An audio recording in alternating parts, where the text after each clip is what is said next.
Get your ass up. It's time for the morning report with your favorite correspondent, KD. Good morning, everyone. Let's get right to the readings. This is logical laws, accurate axioms, profound principles, and it goes on and on. It's not bad. This is under the section, well, that's life, section of aphorisms. Aphorisms. Yeah, I said that right. Harvey's homily. A man's brain is his Achilles heel. Newman's law. Hypocrisy is the Vaseline of social intercourse. Kopcha's rule. There is always one more son of a bitch than you counted on. Newton's first law. Some days it's better just to stay in bed. And the Burt's law. Liars get caught by the tail. We might come back to this one. I had a good mail day. I now am the proud owner of the complete collection of Larry Flint's Hustler joke books as chosen by Mr. Flint himself.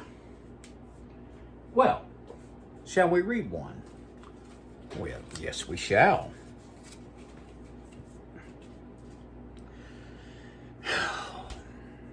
The oh so politically correct would not appreciate this joke.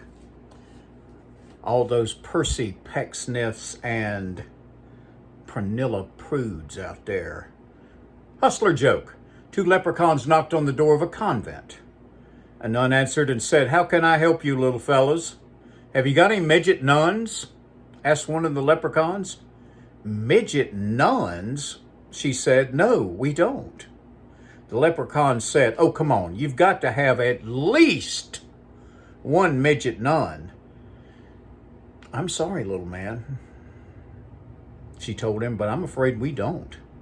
The leprechaun started to get worked up and begged her. "Please," he said, "you've got to tell me you have at least one midget nun."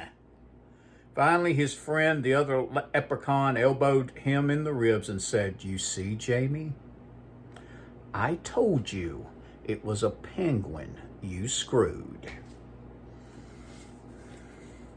The only way I can follow that is by continuing in the tradition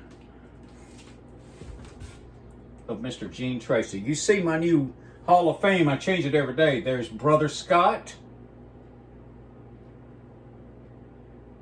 Do I even need to tell you her name? Sophia Loren, and the infamous Mr. Gene Tracy. I intend on changing those photos every day just to give you something to think about. Okay, my Gene Tracy joke for the day. Gather around. There was a trucker. No, I got to tell it the way Gene Tracy said it. Now, I don't even know if these companies exist anymore. There was a Carolina freight guy going down the road about 75, drunker than hell. No, I strike that.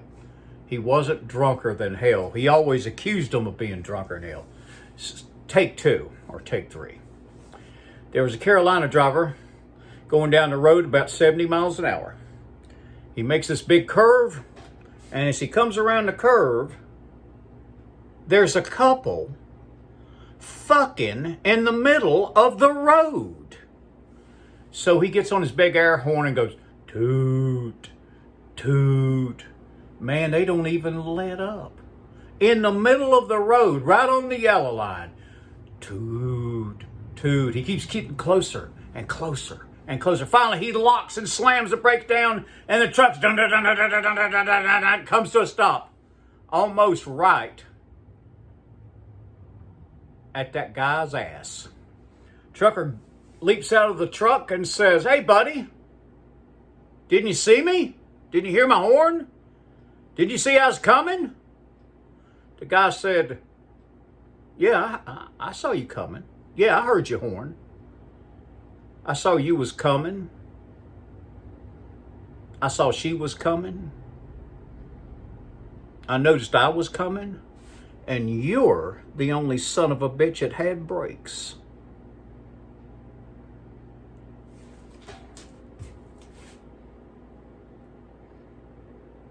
Mr.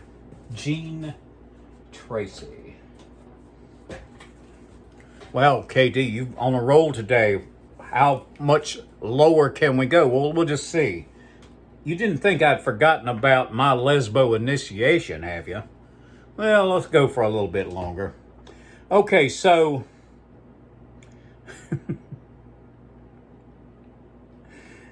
oh man. She goes over to her lesbo initiation partner's house, and Doris says to Susan, "Would you care for some wine, Susan?" She abruptly interrupted herself to ask me. "Sounds marvelous." I smiled. I watched her as she crossed the room to a decanter and glasses.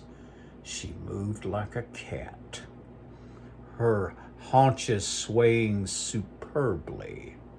Suddenly, I found myself fantasizing a montage of her pussy, and it was all I could do to keep from reaching up under my skirt to give my own feverish cunt a few flicks.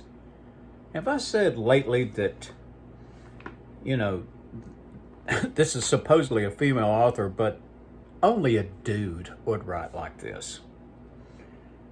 She poured the wine, returned to me, and smilingly handed me a glass, saying, "A real good wine sort of starts my juices flowing. Susan, how about you?" I foolishly nodded, not knowing how to answer that first sudden, obvious allusion to sex. She sat again across from me, but as she eased into her chair, she left her legs uncrossed and slightly parted.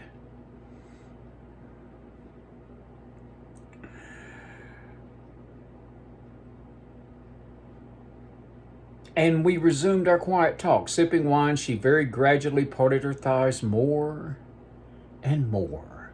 Within a few minutes, I could clearly see her cunt.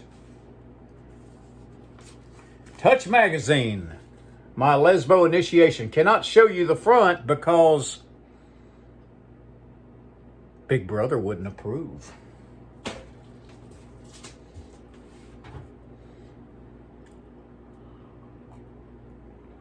We shall end today with Ms. Zavira Hollander, or Xavier, or Xavier, or, as I always say, however in the hell you pronounce it. A very short hate letter to Ms. Hollander. I want you to listen to every word of this one. Dear Xavier, or Zavira, or Xavier, or what in the hell ever. You say you don't like the title hooker. Would you prefer public toilet? It could be arranged. Name withheld, Hamilton, Ohio. Well, it's been a very interesting day of reading for you. And another glorious, groovy morning report has now come to a close. For my subscribers, all of you, thank you very much. I got 67. Can we get to 69? Please, can we get to 69? Because that's the magic number. So, always be nice. Got the hiccups until it's time not to be nice. Be kind to animals. Discipline equals freedom. Never complain, say it with me, and never explain. So, for Mr. and Ms. America, all ships at sea and all signs everywhere. This is your Favorite correspondent wishing you all a great day. Let's get consequential shit done. Get your ass out of the bed. I want to see you on the road to adventure. I want to see you at the Annie Scene Christmas show. I'll be there. I'll be interviewing people. Come up to me. If I've never met you before, please, will you come up and meet me? Because I know names, but I don't necessarily know faces. So I wish everyone a great day. It's the middle of National Goof Off Month. Let's get shit done and have a great day, everyone.